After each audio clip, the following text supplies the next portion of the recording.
Okay, so now we're going to get into the McGill Big Three. So the first exercise in the McGill Big Three is the McGill curl up. Really low load on the lumbar spine, so low compressive load and no shear load, but actually really high rectus abdominis activity. So the tissue that we're going to be focusing on here is the rectus abdominis, so the anterior torso. So we'll bend one knee. We'll lightly place the hands behind the low back, and the hands under the low back are just there to give you feedback whether or not you're flattening the lumbar spine. You do not want to be flattening the lumbar spine when you're doing this exercise here.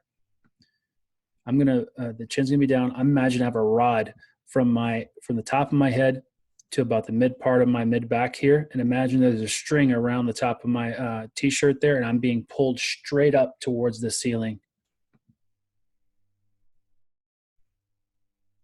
And look how small the lift is.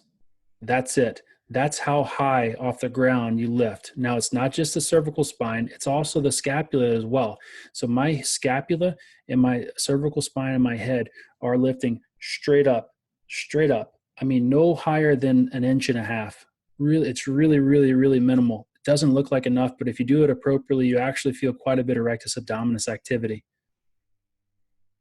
We hold for about 10 seconds, relax, and then up. This is a common fault here.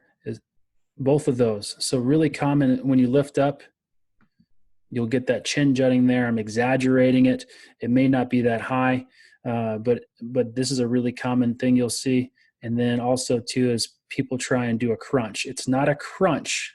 They get confused with a curl up. It's not a curl. It's not a curl up. It's a curl up towards the ceiling. So again, faulty pattern. Lift straight up. So sometimes patients will get a lot of neck tension when they do this. I actually don't use this exercise a ton. I'll use it for very specific populations. We'll talk about that later. But I don't. The one thing patients will feel is they'll feel a lot of tension in the anterior portion of their chest, their neck. So I'll have them take their tongue and try and crush the roof of their mouth if they feel that. It's not necessary, but if they feel tension there, a little trick is to press the tongue, flat tongue, up into the roof of the mouth.